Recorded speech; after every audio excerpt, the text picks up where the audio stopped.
di urusan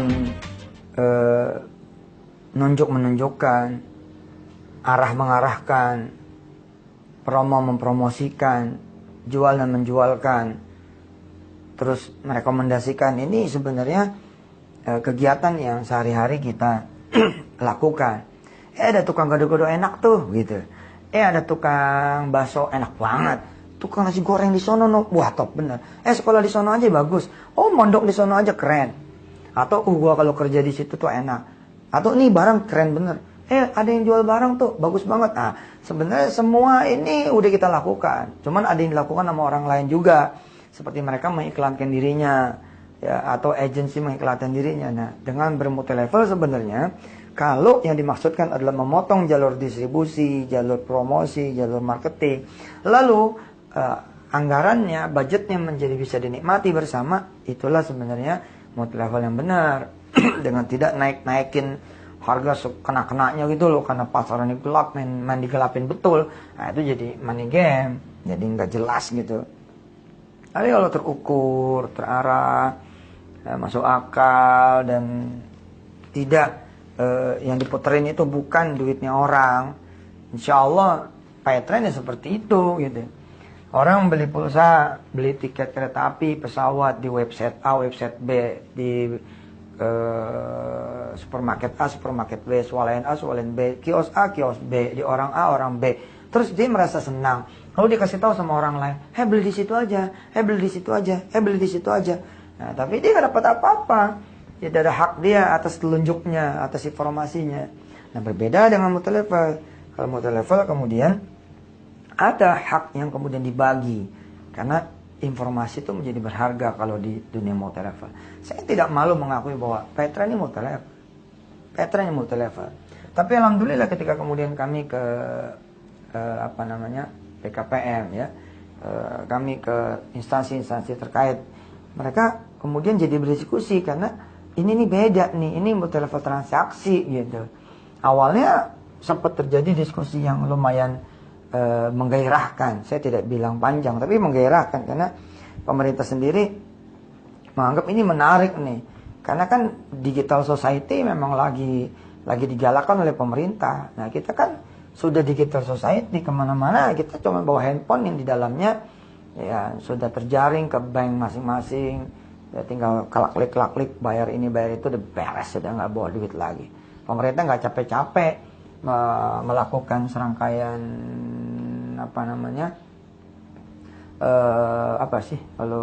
sosialisasi, tidak perlu, cukup dia nggak ada yang Paytrend aja udah tersosialisasi dengan sendirinya gitu. Kalau ente mau bayar pulsa, daftar Paytrend dulu.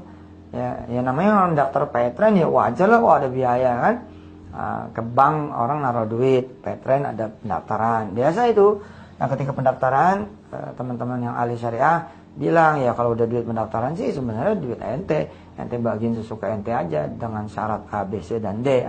Syarat itu kita penuhi. Lalu kata mereka ya kalau sudah begitu ya jalan. Go ahead, silakan. Ya bismillah kita jalan. Ini udah tersosialisasi loh keinginan pemerintah ya membuat jaringan money-less society ini. Jadi nggak pakai paperless begini. Jadi sosial digital ya, digital sosial ini jalan, itu masyarakat yang digital jalan. Ya, kita kasih tahu ke orang kalau ente mau beli pulsa, ente daftar Paytrend dulu. Terserah banknya apa. Nah, habis itu kemudian transfer ke situ ke bank ente, nyambung ke Paytrend, bayar deh lewat itu. Jadi nggak usah bayar tunai lagi. Saya nih kalau masuk hotel, kalau hotelnya ini si pemiliknya udah sambungin ke sistem Paytrend, ya sama kan kayak kartu kredit, perlu nyambungin dulu. Sama kayak pakai debit BCA, Niaga, ya CMB, apa yang lain-lain, Mandiri. Ya kan yang punya hotelnya, yang punya segala produk dan jasanya harus nyambung dulu, baru kemudian jalan semuanya gitu. Mudah-mudahan nih Paytrend makin membesar dan kita tidak menzolimi orang, tidak ada hak yang juga ditunda, ditahan, apalagi sampai hilang.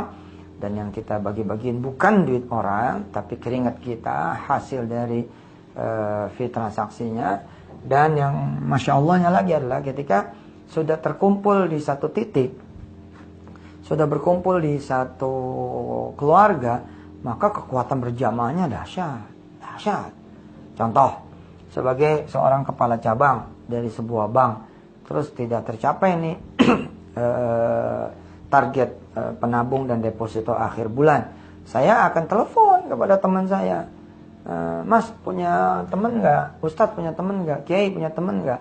Bu punya teman nggak yang bisa mindahin depositonya sebentar aja, tanggal 28 taruh, 29 taruh, 30 taruh, nanti tanggal 2 ambil lagi deh, nggak apa-apa. Nah kemudian kita yang merasa dimintain bantuan, kita coba kontak teman-teman kita. Lalu adalah yang punya duit 1 miliar, 2 miliar, atau 100, 200, kita pindahin tuh ke bank itu. Lalu kemudian tanggal 4-nya mereka ngambil lagi, tanggal 5 si kepala cabang datang kepada dia. Makasih ya Mas, kemarin udah bantuin kita. Kalau enggak, kita enggak terpenuhi itu target akhir bulan.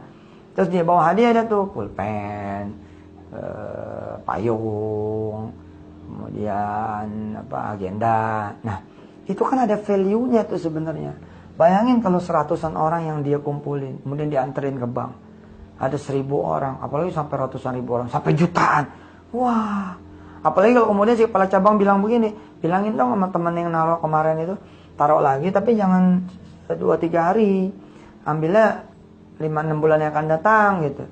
Mengendap tuh dananya, lebih hebat lagi. Nah bayangin tuh kalau komunitas Petren 1 juta, 10 juta orang.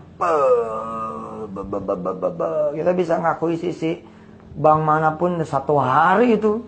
Kita langsung bilang kita pindahin deposit kita pindahin, kita pakai single bank. Semua orang ke si A-nya yang sebelumnya kita bilang dulu, nih gue mau masukin nih 1 juta orang kemarin, gue mau masukin nih 10 juta orang kemarin, tapi lu bagi gue saham dong, kita rubah jadi syariah. Wah, kayak gitu. Atau bikin unit sendiri. Wah, gimana lah cara, pokoknya kalau jadi bridge, wah itu luar biasa. Namanya marketplace itu. Apalagi kalau kemudian kita bisa membantu mereka. Mereka punya barang apa, kita jualin. Mereka nyari barang apa, kita siapin.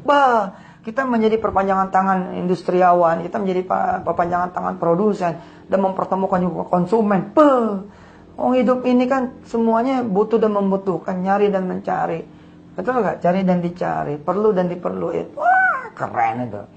Kalau ada barisan produsen punya barang demi barang, udah tinggal dikasih aja, insya Allah marketnya Petren gitu ya. Ini jadi market yang besar sekali, insya Allah tuh beres dah. Insya Allah. Yakin. Hakul yakin, insya Allah. Ini ada 2 audio nih yang mudah-mudahan sempat didengar, berkenan didengar. Audionya yang satu ini, yang satu lagi saya kirim juga. Insya Allah mudah-mudahan bisa menjadi pelajaran, dan ada apa yang bisa saling menukar pandangan, apa yang mesti saya dan kawan-kawan Petren perbaiki, ubah, penuhi. Insya Allah lah, atau ada ide-ide apa untuk pengembangan. Insya Allah saya siap berdiskusi. Insya Allah.